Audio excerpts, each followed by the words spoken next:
أعوذ بالله من الشيطان الرجيم بسم الله الرحمن الرحيم وصلى الله على محمد وعلى آله الطيبين الطاهرين الذين أذهب الله عنهم الرجس وطهرهم تطهيرا اللهم صل على محمد وآل محمد ولعنة الدائمة الباقية على أعدائهم ومنكر فضائلهم وغاصب حقوقهم أجمعين من يوم عداوتهم إلى قيام يوم الدين.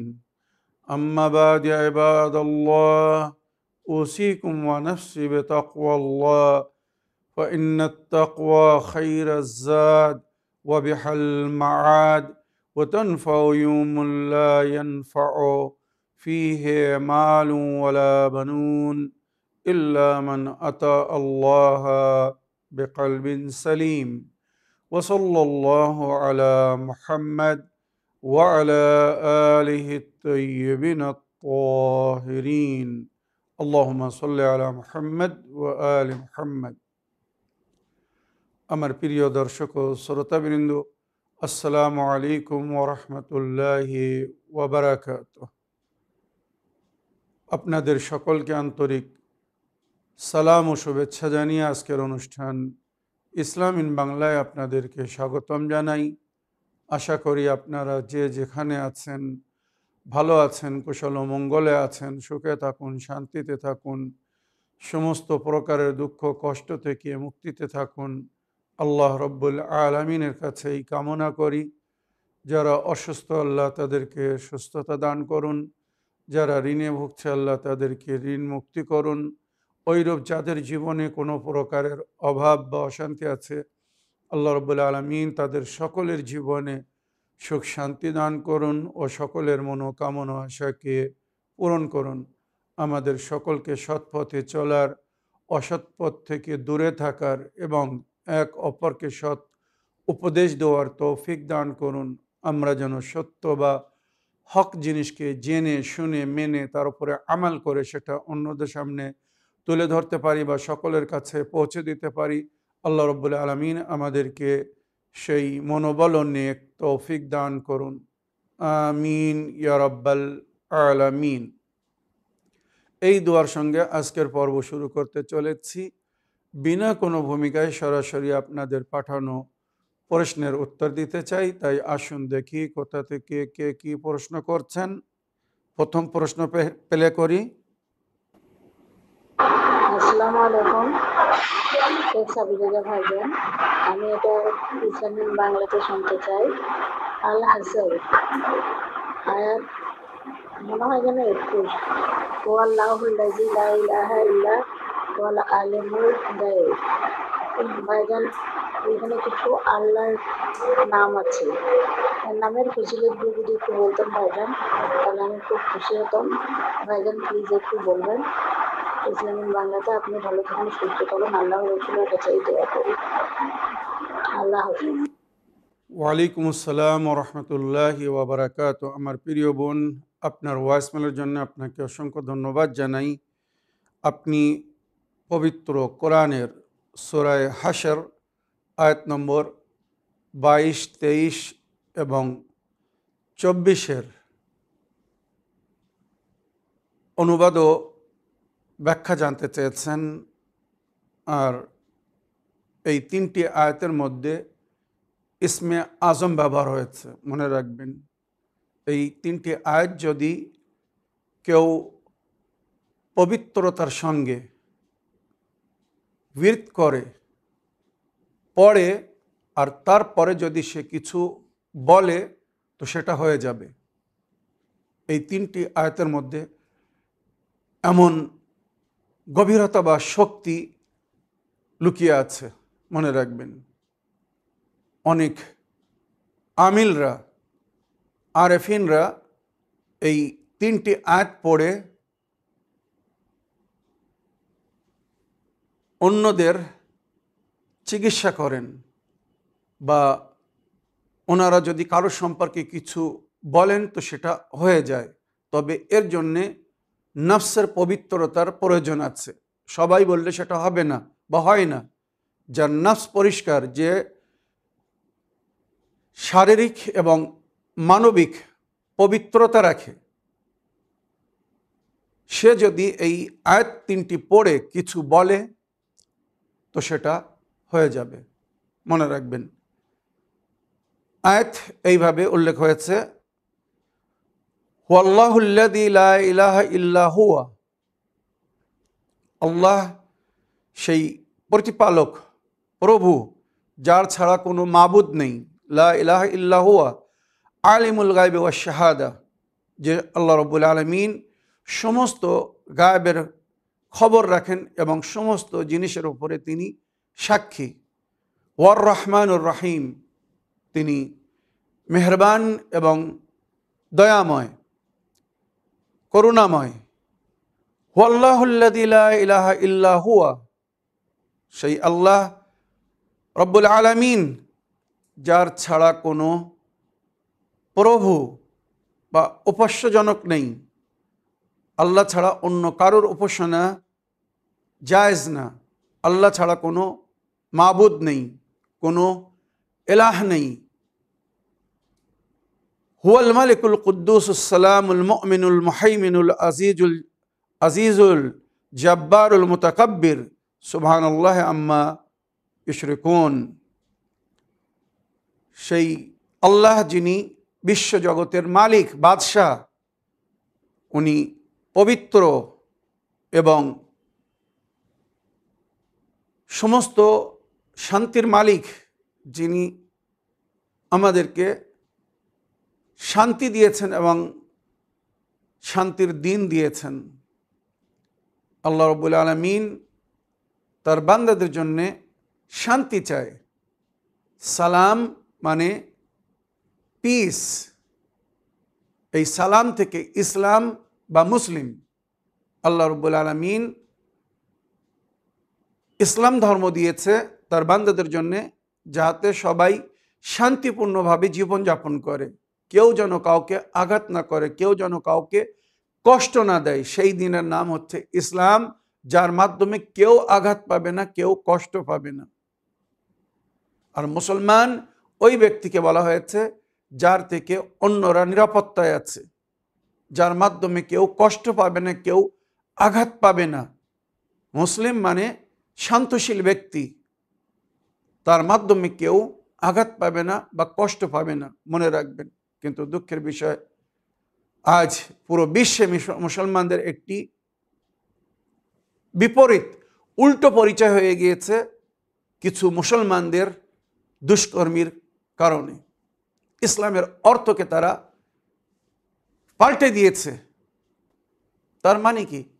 এরা সেই ইসলামকে গ্রহণ করেনি, এদের মধ্যে সেই ইসলাম নেই, এদের অন্তরের মধ্যে সেই ইসলাম প্রবেশ করেনি, যার নাম হচ্ছে শান্তি। তাই আমাদের ধর্মগুরুরা, নবী ও নবীর আহলে বায়াত আমাদেরকে বলেছেন, তোমরা নিজের দিনের জন্যে, নিজের ধর্মের জন্যে বা আমাদের জন্যে সুসম্মানের কারণ হও, অপমানের কারণ হও না। তোমাদেরকে দেখে যেন অন্যরা, অন্য ধর্মের, অন্য মযহাবের লোকেরা বলে যে এক মুসলমান, এক আহলে বায়াতের মান্যকারী যদি এত সুন্দর হতে পারেন, তো যে নবী এনাদেরকে এই দিনের তালিম দিয়েছেন, এই শিক্ষা দিয়েছিলেন, এই দিন দিয়েছেন, সেই নবী মুহাম্মদ কত সুন্দর ছিলেন, বা সেই আহলে বায়াত কত সুন্দর ছিলেন, যে আহলে বায়াত এনাদেরকে এত সুন্দর শিক্ষা দিয়ে গেছেন। তো আমাদের মাধ্যমে আহলে বায়াতের পরিচয় হবে। সুতরাং নিজের ব্যবহারকে, আলাপ আচরণকে, চরিত্রকে সুন্দর করতে হবে, নিজেকে একটা সুন্দর মানুষ রূপে গড়ে তুলতে হবে, যাতে আমরা নিজের দিন, নিজের ধর্ম বা নিজের ধর্মগুরুদের জন্য সুসম্মানের কারণ হতে পারি। আসসালামুল মুমিনু, মুমিন যিনি আমন আমান দান করেন, শান্তি দান করেন।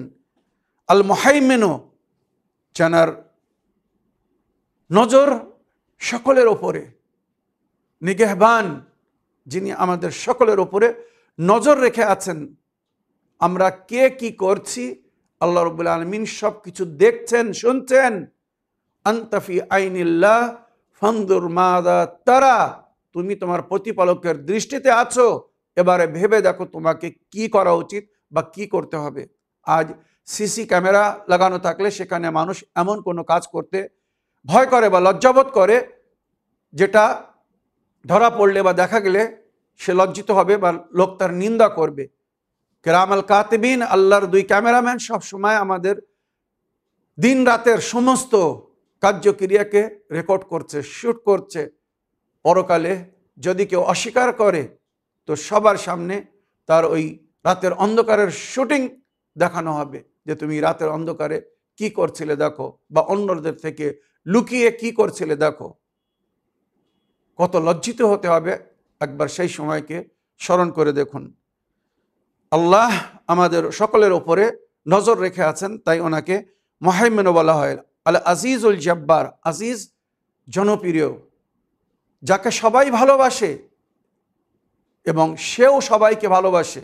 আল্লাহ আমাদেরকে আমাদের মাতা পিতার চেয়ে তো বেশি ভালোবাসেন। অনেক অনেক সময় আমাদের ভুলকে দেখে আমাদের মাতা পিতারা আমাদেরকে আমাদের অবস্থায় ছেড়ে দেন, রাগ করেন, বকেন। আল্লাহ রাব্বুল আলামিন যদি আমাদের ভুলের সঙ্গে সঙ্গে আমাদেরকে সাজা দিত, শাস্তি দিত, রাগ করত, এক পলক আমরা বেঁচে থাকতে পারতাম না। যার হাতে আমাদের জীবন, তার বিরুদ্ধে কাজ করে, তার কথাকে অমান্য করেও আমরা বেঁচে আছি, দুনিয়ায় বসবাস করছি, সেই আল্লাহর দেওয়া নেয়ামত থেকে লাভবান হচ্ছি বা আল্লাহর নেয়ামত উপভোগ করছি, তারপরেও তার শুকর করছি না বা তার হুকুমকে মেনে চলছি না। তার শর্তেও আল্লাহ আমাদেরকে জীবন দান দিয়ে রেখেছেন, আমাদের সমস্ত প্রয়োজনকে তিনি পুরো করছেন। আল্লাহ আজিজুল জব্বার, জব্বার মানে আল্লাহ রব্বুল আলামিন উপযুক্ত শাস্তিদায়ক বা সাজাদায়ক। যে ধরনের অন্যায় করবে, পাপ করবে, আল্লাহ তার সেই পাপের অন্যায়ের তাকে শাস্তি দিতে সক্ষম। সে দেয় না, এটা তার করুণার, দয়ার, মায়ার পরিচয়, কিন্তু সে সক্ষম। যেদিন সে চাবে উপযুক্ত সাজা দেবে।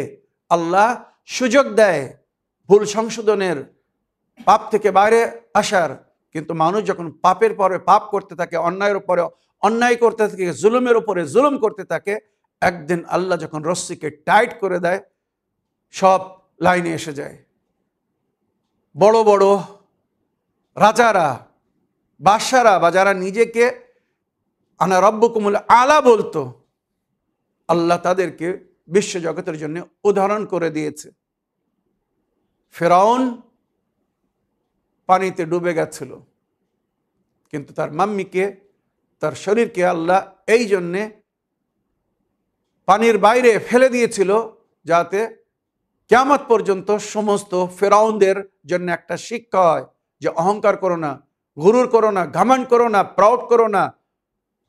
আল্লাহ মুতাকাব্বিরদেরকে পছন্দ করে না, অহংকারীদেরকে ভালোবাসে না। অহংকারের শাস্তি এমন হবে। নমরুদ পুরো বিশ্বে রাজিত্ব করেছিল, পুরো দুনিয়ায় এক মশার আক্রমণে সে শেষ হয়ে গিয়েছিল।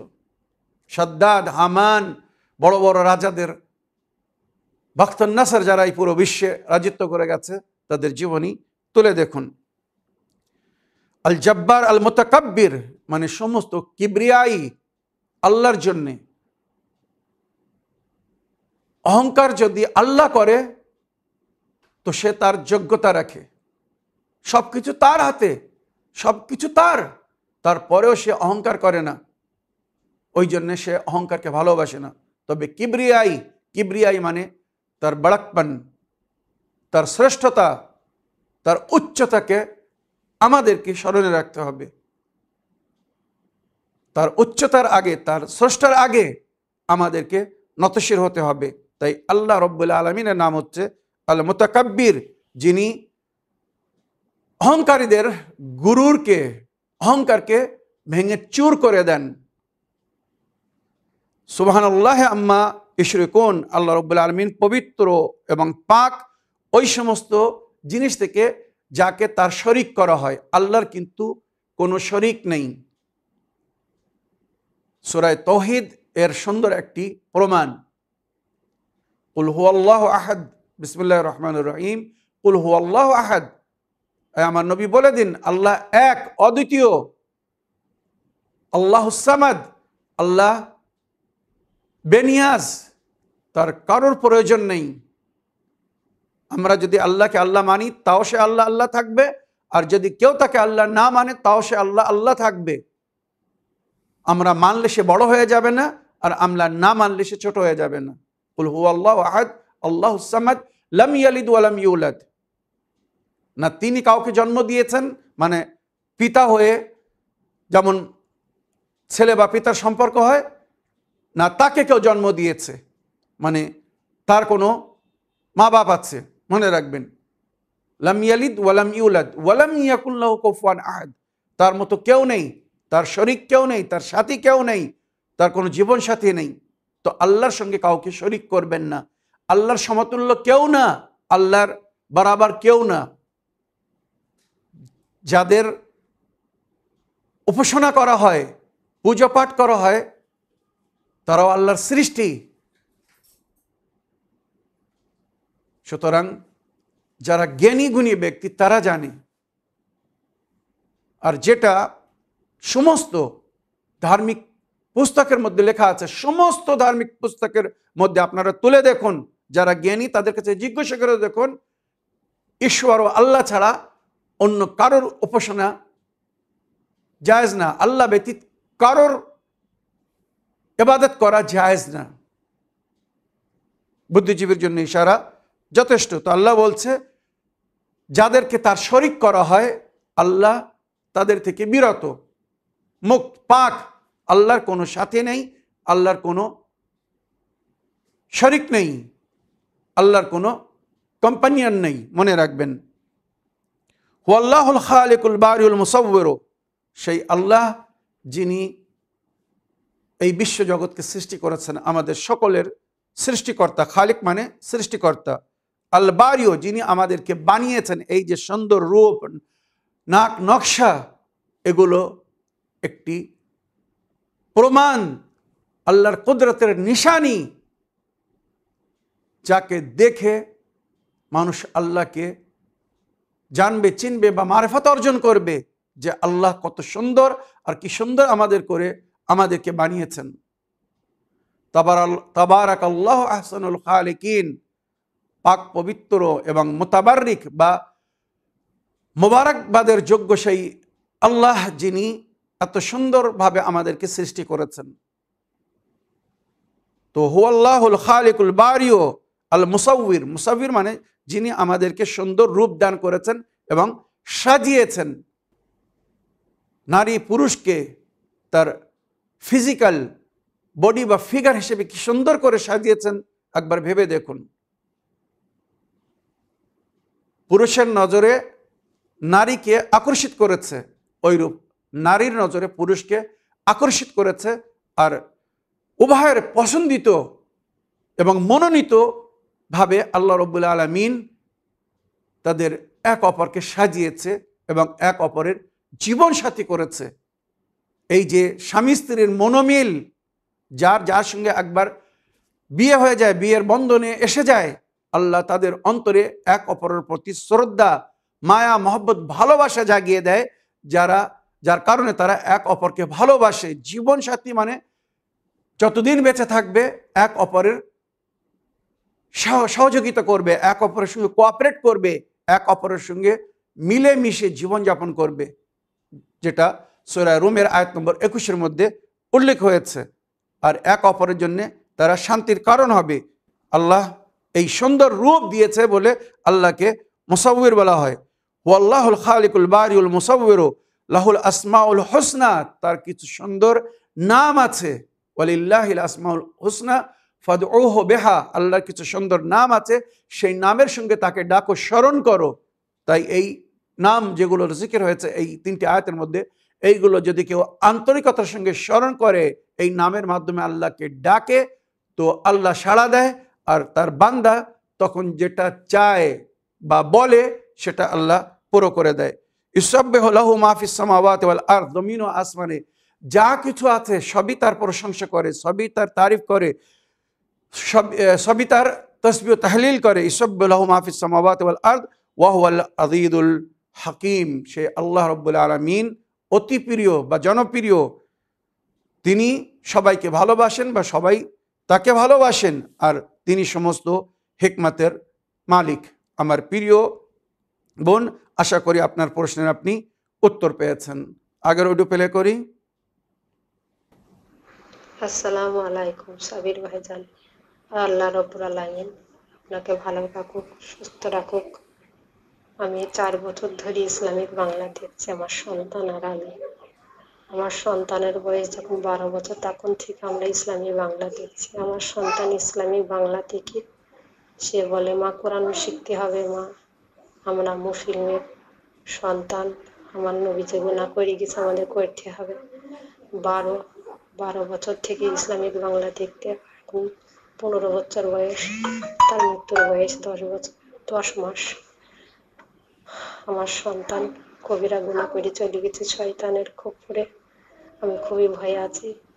আমার 4টি সন্তান, 4টি সন্তানের মধ্যে এই দুনিয়া থেকে একটা সন্তান চলে গেছে। আমার একটা মেয়ে আছে ছোট, আর 2টো মেয়ে পরের বাড়ি আছে। আমি ছোট সন্তানকে রেখে, আমার ছোট মেয়েটাকে রেখে আমি কোথাও যেতে পারি না। আমি খুবই ভয়ে থাকি। আমার ভয় লাগে যে আমার মেয়েটাকে বাড়ি রেখে গেলে আমার আমার 3 নম্বর মেয়ের মতো করে সেভাবে করে দুনিয়া ছেড়ে যদি চলে যায়, আমি খুবই ভয়ে থাকি। আপনি যদি আমাকে কিছু কোরআনের আয়াত ওই শয়তান জিনের হাত থেকে রক্ষা পাওয়ার জন্যে আমাকে যদি কিছু বলেন। আর প্রশ্ন, আমার সন্তান সকল সময় আমার নবী যে গুনাহ করে গেছে সেই গুনাহ সে পালন করত, বাপ মায়ের সেবা করত, নামাজ মানে পড়ার চেষ্টা করছে। আমাকে মা বলে, মা আমাকে নামাজ শেখাও। আমি তাকে নামাজ শেখাইনি।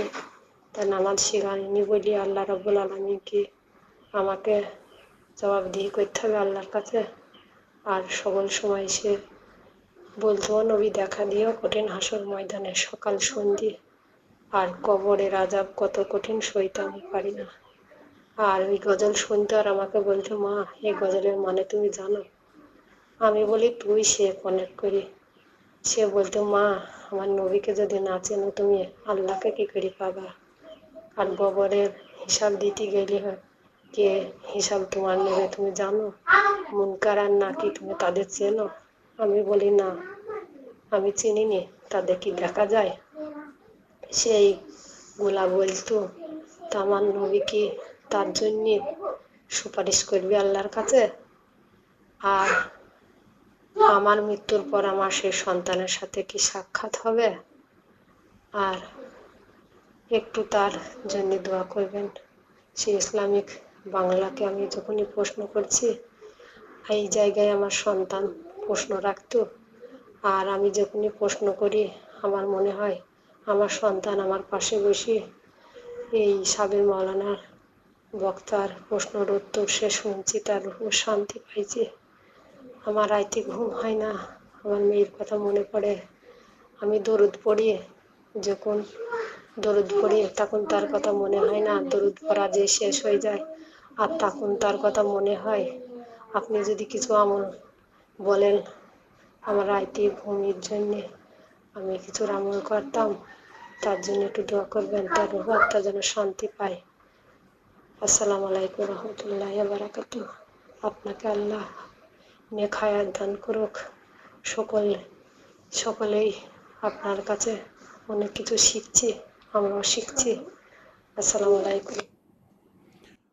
ওয়ালাইকুম আসসালাম রহমতুল্লাহি ওয়া বারাকাতুহু। আমার প্রিয় বোন, আপনার অডিও রেকর্ডিং বা ভয়েসমেলের জন্য আপনাকে ধন্যবাদ জানাই। আল্লাহ রব্বুল আলামিন আপনার দুঃখ কষ্টকে নিবারণ করুন, আপনার মনে শান্তি দান করুন এবং আপনার মৃত সন্তানের রূহকে শান্তি দান করুন। আলেমে বারজাকের সমস্ত কষ্ট থেকে আল্লাহ তাকে মুক্তি দান করুন। সে যদি নেকির চেষ্টা করতে বা আল্লাহর উপাসনা বা ইবাদত করার আশা নিয়ে দুনিয়া থেকে গিয়ে থাকে, নিশ্চয়ই আল্লাহ তার উপরে রহম করবেন। তবে বাচ্চাদেরকে বালিগ হওয়ার আগে, সাবালক হওয়ার আগে তাদেরকে আল্লাহর উপাসনা বা ইবাদতের তরিকা শেখাতে বলা হয়েছে। বিশেষ করে ছেলে মেয়েরা যখন 6 বছর বয়স হয়ে যাবে তাদেরকে নামাজের শিক্ষা দিতে বলা হয়েছে। আস্তে আস্তে একটা দুটো করে রোজা রাখার প্র্যাকটিস করাতে বলা হয়েছে, যাতে সাবালক হওয়ার পরে, মানে মেয়েরা যখন 9 বছর হয়ে যাবে, ছেলেরা 15 বছর হয়ে যাবে, তারা যেন পরিপূর্ণভাবে দিনের উপরে আমাল করতে পারে, বা নামাজ রোজা যেগুলো তাদের উপরে ফরজ করা হয়েছে সেগুলো যেন পালন করতে পারে। তাই সমস্ত মা বাপের দায়িত্ব নিজের বাচ্চাদেরকে আগে থেকে সুন্দর শিক্ষা দিন, মরালস, চরিত্র, ব্যবহারের শিক্ষা দিন। এক মুসলমান ছেলে বা মেয়ের ব্যবহার কেমন হওয়া উচিত, এক যুবতী বা যুবকের ব্যবহার কেমন হওয়া উচিত, এক নারী বা এক পুরুষের ব্যবহার কেমন হওয়া উচিত, কন্যার ব্যবহার তার পিতার সঙ্গে, মেয়ের ব্যবহার তার মায়ের সঙ্গে, বা বউয়ের ব্যবহার তার স্বামীর সঙ্গে, বা ছেলের ব্যবহার বা মেয়ের ব্যবহার তার মাতা পিতার সঙ্গে, এই সমস্ত জিনিস শেখাতে হবে যাতে তার জীবন সুন্দর হয়। আর বিশেষ করে মেয়েরা যখন বিয়ের পরে শ্বশুরবাড়ি যাবে, তো তাদেরকে যেন খোঁটা না দেওয়া হয়, কথা না শুনতে হয়, বিদ্রূপ কথা যেন না বলে যে তোমার মা বাপ কি তোমাকে কিছু শেখায়নি, কিছু শিখিয়ে পাঠায়নি। আজকাল যে পরিবেশ আমরা দেখছি, অনেক বাড়িতে অশান্তি এই জন্যে যে মেয়ে বা বউ হয়ে গিয়েছে অন্যর বাড়িতে, সে কিছু করতে জানে না, ঝাড়ু পর্যন্ত দিতে পারে না। মা বাপ লাড প্যার করে লালন পালন করেছে, কোনো কাজ করতে দেয়নি, কোনো কাজ শেখায়নি। তার পরিণাম আজ শ্বশুর বাড়ি গিয়ে তাকে লজ্জিত হতে হচ্ছে, কথা শুনতে হচ্ছে। তাই ছেলে মেয়েদেরকে বাল্যকাল থেকে প্রয়োজনীয় শিক্ষা দিন, যার মাধ্যমে তাদের জীবন সুন্দর হবে। আমার প্রিয় বোন, আপনি যে মেয়েকে নিয়ে চিন্তায় আছেন, ছোট মেয়ে যে বাড়ি থাকে, সূরায়ে জিন এবং হিরজে আবু দুজানা, সূরায়ে জিন এবং হিরজে আবু দুজানা লিখে ওর গলায় পরিয়ে দিন। জিন ওর নিকটে আসবে না। যে ক্ষতি আপনার মৃত মেয়ের হয়েছে বা করেছে, আশা করি ওই ক্ষতি এর সঙ্গে হবে না। আর তার রুহের শান্তির জন্য যেমন আপনি বলেন সলাওয়াত পড়ে তার রুহকে বকশে দিন, সওয়াব পাবে। যখনই স্মরণে পড়বে, মনে পড়বে, দিনে রাতে যখনই সূরা ফাতিহা পড়ে তার রুহকে হাদিয়া করে দিন। সুন্দর উপহার আপনার তরফ থেকে আপনার ওই মৃত কন্যাকে দেওয়া হবে আলেমে বারজাকে। আর মরার পরে আলেমে বারজাকে আপনার সাক্ষাৎ হবে, সবাই এক অপরের সঙ্গে সাক্ষাৎ করবে। কিছু মানুষ ভুল ধারণার মধ্যে আছে যে মরার পরে কেউ কাউকে চিনবে না, কেউ কারোর সঙ্গে সাক্ষাৎ করবে না। এটা একটা বড় ভুল। আলামে বারজাকে সবাই এক অপরকে জানবে, চিনবে। যে যার জন্য যা কিছু করছে সব সেখানে যাচ্ছে। যদি কেউ কারোর জন্যে নেকি করে, মঙ্গল করে, তার জন্য সে কৃতজ্ঞ জ্ঞাপন করে। আর যদি কেউ কারোর সঙ্গে অন্যায় করে বা তার মারা যাওয়ার পরে তার বউ বাচ্চার সঙ্গে, পরিবারের সঙ্গে, আপনদের সঙ্গে কেউ যদি দুর্ব্যবহার করে, সেটাও তারা দেখে বা শোনে। মনে রাখবেন, আলেমে বারজাকে সবাই এক অপরের সঙ্গে সাক্ষাৎ করবে। হ্যাঁ, রোজ হাসরের পরে, হিসাবের পরে, যেদিন আমাদের সকলের বিচার হবে, তারপরে কেউ জান্নাতে যাবে, কেউ জাহান্নামে যাবে, বা কাউকে আরাফে রাখা হবে, মানে জান্নাত এবং জাহান্নামের মাঝখানে। তখন যার সেই রাস্তা আলাদা হয়ে যাবে। তারপরে আর কারোর সঙ্গে কারোর সাক্ষাৎ হবে না। না জান্নাতবাসী জাহান্নামে যাবে, না জাহান্নামবাসী জান্নাতে ঢোকার অনুমতি পাবে। সুতরাং তারপরে আর কারোর সঙ্গে কারোর সাক্ষাৎ হবে না। কিন্তু আলেমে বারজাকে রুহের দুনিয়ায় সবাই এক অপরের সঙ্গে সাক্ষাৎ করবে। মনে রাখবেন, এটাই কোরআন ও হাদিস এবং নবীর আহলে বায়তের তালিমাতের মধ্যে উল্লেখ হয়েছে। তো আমার প্রিয় বোন, আপনার মৃতকন্যার জন্যে ইসালে সওয়াব করুন, বা যা কিছু নেকি করবেন তার নামে তার রুহকে উপহার বা তোহফার রূপে দেওয়া হবে। আশা করি আপনার প্রশ্নের আপনি উত্তর পেয়েছেন। আল্লাহ রাব্বুল আলামিন আপনার দুঃখ কষ্টকে নিবারণ করুন এবং নেকি করার তৌফিক দান করুন। আপনি যত সুন্দরভাবে আমাদের অনুষ্ঠানকে নিয়মিত দেখছেন, শুনছেন, ফলো করছেন, সেটা অন্যদেরকেও বলুন। যারা আপনাকে মানে বা ভালোবাসে তাদেরকে বলুন, যারা আপনার কথা শোনে না বা শুনতে চায় না ছেড়ে দিন। কিন্তু যারা আপনাকে জানে মানে, আমি আমার সমস্ত দর্শকবৃন্দদের জন্য বলছি, নেক কাজে সহযোগিতা করুন। যার হুকুম আল্লাহ কোরআনে দিয়েছেন, অন্যায় পাপে কেউ কারোর সাথ দিবেন না। তো এই যে এত সুন্দর শিক্ষা তালিমাত এই টিভি চ্যানেলের মাধ্যমে আপনাদের কাছে পৌঁছে দেওয়ার চেষ্টা করছি, আপনারা নিজেরা যার থেকে লাভবান হচ্ছেন, দেখছেন, শুনছেন, আমাল করছেন, ওইরূপ অন্যদেরকেও আমন্ত্রণ জানান আমাদের এই অনুষ্ঠান দেখার জন্যে, এখান থেকে সুন্দর শিক্ষা লাভ করার জন্যে, তার উপরে আমাল করার জন্যে। কেউ একজন যদি আপনার কথা শুনে আমাদেরকে ফলো করে সঠিক জিনিসকে মেনে চলে, তো সারা জীবনের নেকিতে আপনি শরিক থাকবেন। তার আজর ও সওয়াব বোনাস রূপে আপনাকে যখন দোয়া হবে, আপনি ভেবে পাবেন না যে এই সামান্য আমন্ত্রণ জানিয়ে আপনি তার উপরে বা নিজের উপরে কত বড় উপকার করছেন। তো আমার সমস্ত দর্শকবৃন্দদের কাছে আমি অনুরোধ করব, আপনারা আমাদের অনুষ্ঠান দেখুন, শুনুন, বুঝুন, তার উপরে আমাল করুন, পরে সেটা অন্যদের কাছেও পৌঁছে দেওয়ার চেষ্টা করুন এবং আমাদের এই অনুষ্ঠান বা আমাদের এই চ্যানেল দেখার জন্যে অন্যদেরকেও আমন্ত্রণ জানান, যাহাতে তারাও এর থেকে লাভবান হয়ে নিজের ইহকাল ও পরকালকে উজ্জ্বল করতে পারে। আমার প্রিয় বোন, আপনাকে সুন্দর প্রশ্ন পাঠানোর জন্য ধন্যবাদ। আগের প্রশ্ন নিই। আসসালামু আলাইকুম, আমি শরীফ শেখ বলছি কলকাতা নিউ টাউন থেকে। আশা করি ভালো আছেন, আল্লাহ ভালো রাখুক। আমার প্রশ্ন হচ্ছে, পিসদা ছিলেন এক রাজার মেয়ে, পরে হলেন দাসী। কার দাসী? আল্লাহর তরফ থেকে যাদেরকে পাঠানো হয়েছে মুসলমানের নিজাদের জন্য, শিক্ষকের জন্য, তাদের হলেন দাসী। যার মাথার ওপরে নবীর হাত, সে তো নিজাত পাবেই। কিন্তু তিনার বয়স মৃত্যু পর্যন্ত কত হয়েছিল?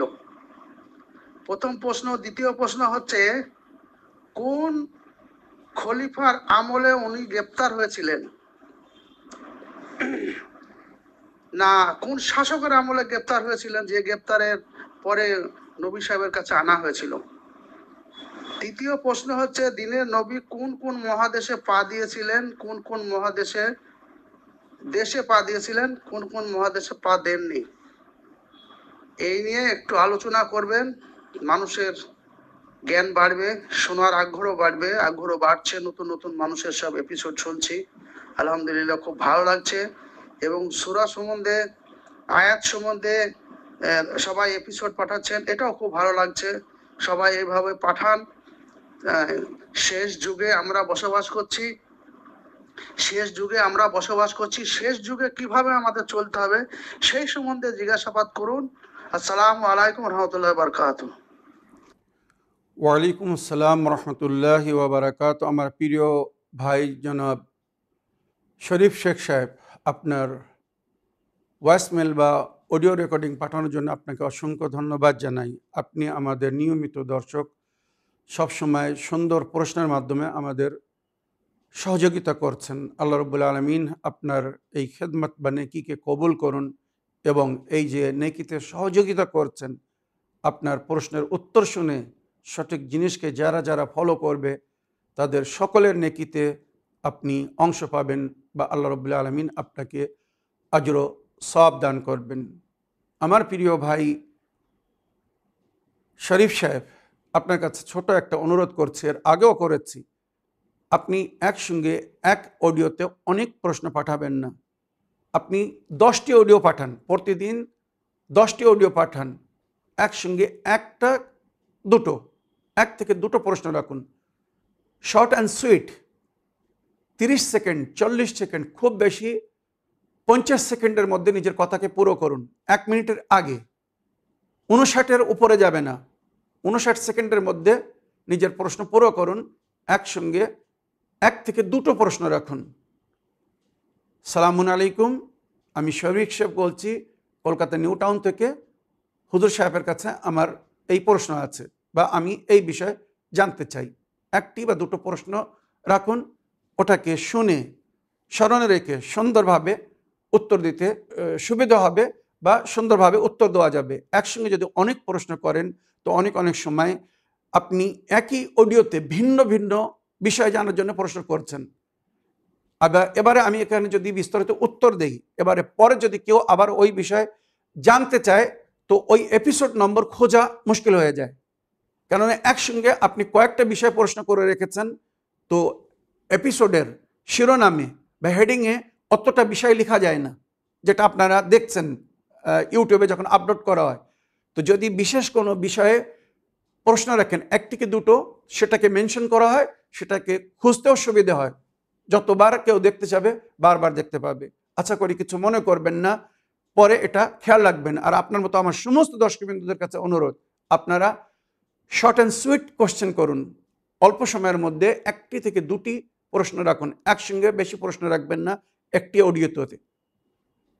অডিওতে এক থেকে দুটি, তার বেশি না। 4টে অডিও পাঠান, 4টে ভয়েসমেল পাঠান, 4টে আলাদা আলাদা প্রশ্ন নিয়ে, বা 4 দুনি 8টা প্রশ্ন নিয়ে, কোনো অসুবিধা নেই। ঠিক আছে? এবারে আমার শরীফ ভাই আপনাকে একটা জিনিস বলতে চাই। আপনি নামগুলো অনেক সময় একটু ভিন্ন বলেন, ভালো করে মন দিয়ে শুনবেন। ইসদানা, ওনার নাম ছিল জানাবে ফিজ্জা, ফয়হসি বরকত জয় জয় আকার বা অন্তর্জয় জয় আকার, যেভাবে লিখবেন। ফিজ্জা মানে রূপো, চাঁদি। ওনার রূপ, নকশা, সৌন্দর্যতা এবং ওনার সুন্দর ব্যবহার দেখে নবী করিম সাল্লাল্লাহু আলাইহি ওয়াসাল্লাম ওনাকে এই নাম দিয়েছিলেন ফিজ্জা। উনি ইথিওপিয়া হাবাসের রাজা নাজ্জাশী রাজা ছিলেন, ওই রাজার কন্যা ছিলেন উনি। যেটা রওয়ায়তে উল্লেখ হয়েছে, উনি 120 বছর বয়স পেয়েছিলেন, অনেক দীর্ঘজীবী হয়েছিলেন। কারবালার ঘটনায় উনি শরিক ছিলেন, তারপরে উনি ওয়াফাত পেয়েছিলেন 120 বছর বয়সে। আর যেটা রওয়ায়তে উল্লেখ হয়েছে, ওনার পিতা সেই সময় শাসক ছিলেন, রাজা ছিলেন। উনি নবীর দাওয়াতকে গ্রহণ করে ইসলাম গ্রহণ করেছিলেন, তাই নিজের কন্যাকে ফিজ্জাকে, যার আসল নাম নওবিয়া, ফিজ্জা ওনার নাম ছিল নওবিয়া, বা নওবা জায়গার উনি বাসিন্দা ছিলেন বলে ওনাকে নওবিয়া বলা হতো। যাক, ওনাকে ওনার পিতা স্বয়ং নবীর সেবার জন্য, খেদমতের জন্য পাঠিয়েছিলেন, যা আমরা নবীর দিনকে গ্রহণ করেছি। সুতরাং সেই সময় দাসীদের যুগ ছিল, তো বাদশাহ খুশি হয়ে নবীকে উপহার স্বরূপ নিজের কন্যাকে, শাহজাদিকে পাঠিয়েছিলেন যে তুমি নবীর দরবারে গিয়ে নবীর সেবা করো। তোমার এই সেবা খেদমত যদি উনি গ্রহণ করে নেন, কবুল করে নেন, তো এটা আমার জন্যে অতি সম্মানের কারণ হবে। আর ওই খেদমতের পরিবর্তে আমার বা তোমার ইহকাল ও পরকাল সুন্দর হবে। আর বাস্তবে সেটাই হয়েছিল। যেমন আপনি বললেন যে যার মাথার উপরে নবীর হাত আছে তার কিসের চিন্তা। ফিজ্জা আহলে বায়তের ঘরে থেকে এমন শিক্ষা লাভ করেছিলেন, 20 বছর কোরআনের আয়াতে কথা বলতেন। চিন্তা করুন, কেউ কোনো প্রশ্ন করলে জনাবে ফিজ্জা কোরআনের আয়াতের মাধ্যমে উত্তর দিতেন, মানুষ বুঝে নিত ফিজ্জা কি বলতে চাচ্ছে। আর আহলে বায়তের সঙ্গে থেকে বা জনাবে জাহরার সেবা করে, খেদমত করে এমন একটা উচ্চ স্থান লাভ করেছিলেন, যার পরে জনাবে ফিজ্জা আল্লাহর কাছে আহলে বায়তের ওয়াস্তা দিয়ে, জনাবে জাহরা ফাতেমা জাহরা সালামুল্লাহ আলাইহার নামের ওসিলা করে, ওয়াস্তা দিয়ে, হাসান ও হোসেন আলাইহিসসালামের নামের ওসিলা করে, মাওলা আলীর ওসিলা করে, বা নবী করিম সাল্লাল্লাহু আলাইহি ওয়াসাল্লামের নামের ওসিলা দিয়ে আল্লাহর কাছে দোয়া করতেন। আল্লাহ সঙ্গে সঙ্গে দোয়াকে কবুল করে নিতেন। এমন সম্মানিত উনি স্থান পেয়েছিলেন, মনে রাখবেন। তো এই জানাবে ফিজ্জা, আল্লাহ রাব্বুল আলামিন তার থেকে রাজি হন। সংক্ষিপ্ত বললাম যে উনি ইথিওপিয়া বা হাবাসের বাসিন্দা ছিলেন, আর মদিনায় নবী করিম সাল্লাল্লাহু আলাইহি ওয়াসাল্লামের দরবারে এসে ওখানে ইসলাম গ্রহণ করে ওনার বাড়িতে আগে সেবা করছিলেন। তারপরে জনাবে জাহরা যখন মাওলা আলী আলাইহিস সালামের সঙ্গে বিবাহ হয়, তো জনাবে জাহরার মদত করার জন্যে, সহযোগিতা করার জন্য, ঘরের কাজে সাহায্য করার জন্যে নবী করিম সাল্লাল্লাহু আলাইহি ওয়াসাল্লাম এই ফিজ্জাকে উপহার দিয়েছিলেন, জনাবে জাহরার বাড়িতে পাঠিয়ে দিয়েছিলেন। আর ফিজ্জা নওবিয়া, এনার কবর বা সমাধি দামিশকে বাবুস সাগির বলে একটি জায়গা আছে যেখানে আহলে বায়তের অনেক ব্যক্তিরা দাফন হয়ে আছেন, ওখানেই ওনাকে দাফন করা হয়েছে। ওনার জীবনের অনেক আরও ঘটনা আছে যেগুলো ইনশাল্লাহ অন্য কখনো শোনাবো। ওনার বিবাহ কার সঙ্গে হয়েছিল, প্রথম দ্বিতীয় বিবাহর জন্যে কে আবেদন করেছিল যেটাকে উনি ইদ্দাতে থাকার কারণে গ্রহণ করেননি, তাই দ্বিতীয় খলিফা ওনাকে ডেকে জিজ্ঞাসা করেছিল যে ফিজ্জা এই ব্যক্তি তোমার সঙ্গে বিয়ে করতে চায়, তুমি তার আবেদনকে কেন গ্রহণ করছো না? জনাবে ফিজ্জা বলেছিলেন, আমি এখন ইদ্দাতে আছি, আমার স্বামী মারা গিয়েছে, এখনো 3 মাস 4 মাস হয়নি, আমি ইদ্দাতের মধ্যে কি করে বিয়ে করতে পারি? যদি আমি বিয়ে করি আর আমার গর্ভে যদি কোনো সন্তান আসে, এই সন্তান আমার আগের স্বামীর গণ্য হবে না এই স্বামীর গণ্য হবে, এ নিয়ে মতভেদ হবে। আর ইদ্দাতের মধ্যে যদি আমি বিয়ে করি আর আমাদের মধ্যে মিলন হয়, তো চিরস্থায়ী রূপে আমরা এক অপরের জন্য হারাম হয়ে যাব। যখন ফিজ্জার মুখ থেকে দ্বিতীয় খলিফা এই কথা শুনলেন, দ্বিতীয় খলিফার বাক্য যেটা ইতিহাসে লেখা হয়েছে যে আহলে বায়তের ঘরের বা আবু তালিবের ঘরের, এখানে যেটা বাক্য লেখা হয়েছে, আবু তালিবের ঘরের বা আহলে বায়তের ঘরের দাসীরা এত শিক্ষা রাখে যে শিক্ষা অন্য বংশের বড় বড়রা রাখে না। চিন্তা করুন, আহলে বায়তের ঘরের দাসীরা শরিয়াতের এত খবর রাখে, এত সংবিধান জানে যেগুলো অন্য অন্য বংশের বড় বড়রা রাখে না। তো এই সম্মানিত স্থান ছিল জনাবে ফিজ্জা আলাইহার রাহমা ওয়ার রিদওয়ানের। আর নবী করিম সাল্লাল্লাহু আলাইহি সাল্লামের সম্পর্কে আপনি জিজ্ঞাসা করেছেন যে নবী করিম সাল্লাল্লাহু আলাইহি সাল্লাম কোন কোন মহাদেশে গিয়েছিলেন, তো রওয়ায়াতে যার মধ্যে উল্লেখ হয়েছে অধিকাংশ উনি আরব দেশের মধ্যেই ছিলেন, মানে জাজিরাতুল আরব যাকে বলা হয়, আরব দেশের মধ্যেই ছিলেন। তেজারাতের জন্য, ব্যবসার জন্য উনি বুসরা গিয়েছিলেন, শাম দেশ বলা হয়, প্রতিবেশী দেশ, বা কিছু রওয়ায়াতে এও লেখা হয়েছে উনি মানে পারস্যে বা হাবাস এখানে যাওয়ার আশা রাখতেন, কিন্তু হয়তো সেই সুযোগ হয়নি বলে উনি যেতে পারেননি। এবং উনি ভারত বা পূর্বাঞ্চল এই দেশের লোকদেরকে দিনের আমন্ত্রণ জানানোর জন্যে নিজে আসতে চেয়েছিলেন, সেটাও হয়তো ওনার জীবনের সুযোগ হয়নি, তাই উনি ওসিয়ত করেছিলেন নিজের সাহাবাদেরকে এবং যারা ইসলাম গ্রহণ করেছিল ওনার হাতে বায়াত করে তাদেরকে বলেছিলেন যে তোমরা যখন ব্যবসা বাণিজ্যের জন্য বিদেশে যাবে, দূর দেশে যাবে, তখন পানির পথ দিয়ে আসতো, দূরে যাবে তো ব্যবসার সঙ্গে সঙ্গে দিনের শিক্ষাও সেখানে দেবে। যদি তার জন্য তোমাদের ব্যবসায় মানে কিছু কম্প্রোমাইজ করতে হয় তো সেটাও করবে। তাই ইতিহাসে লেখা হয়েছে সেই সময় কিছু সাহাবারা যারা নবীর সঙ্গে সাক্ষাৎ করেছিল ভারতে এসেছিল। আজ গুজরাতে একটি মসজিদ আছে, প্রাচীন মসজিদ, যে মসজিদের ডাইরেকশন বাইতুল মকদিসের দিকে, মানে মুসলমানদের প্রথম কেবলা যেটা বাইতুল মকদিস ছিল সেই দিকে মসজিদের ডাইরেকশন, মানে সেই সময় তারা এখানে এসেছিল। পরে ওই মসজিদে দুটো কেবলা, একটি মনে করুন রাইট সাইডে আর একটি সামনে দিকে বা লেফট সাইডে, মানে অপোজিট সাইডে, মানে একটি কেবলা বাইতুল মকদিসের দিকে আর দ্বিতীয় নতুন কেবলা যখন পরিবর্তন হয়েছিল কাবার দিকে। তো সুতরাং কাবার দিকেও মেহরাব তৈরি করা আছে।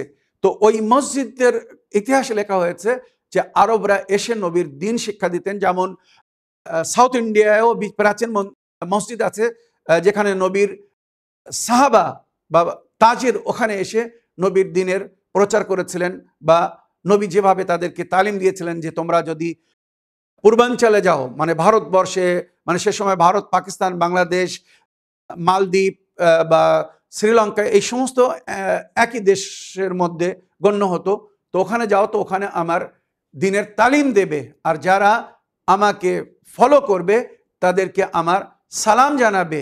নবী করিম সাল্লাল্লাহু আলাইহি সাল্লাম তাদের জন্য দোয়া করে গেছেন আর বলে গেছেন তারা আমার আপন ভাইয়ের মতো হবে, যারা আমাকে সরাসরি না দেখে না শুনে আমার কথা শুনে তারা আমার উপরে ঈমান আনবে এবং আমার তালিমাতকে ফলো করবে। আল্লাহ আমাদেরকে তৌফিক দান করুন আমরা নবীর সেই দিন যেন সকলের কাছে পৌঁছে দিতে পারি, নবীর তালিমাত সর্বসাধারণের কাছে যেন পৌঁছে দিতে পারি, যার আশা নবী করিম সাল্লাল্লাহু আলাইহি ওয়াসাল্লাম করেছিলেন। তো আমার প্রিয় শরীফ ভাই, আশা করি আপনার প্রশ্নের আপনি উত্তর পেয়েছেন। আমার এপিসোডের সময় শেষ হয়ে গিয়েছে আজ। ইনশাআল্লাহ বাকি যাদের প্রশ্নের উত্তর বাকি আছে আগামী এপিসোডে দেওয়ার চেষ্টা করব। এই বলে আমার আজকের বক্তব্য এখানে শেষ করলাম। ওয়া আখিরু দাওয়ানা আলহামদুলিল্লাহি রাব্বিল আলামিন। ওয়াসসালামু আলাইকুম ওয়া রাহমাতুল্লাহি ওয়া বারাকাতুহু।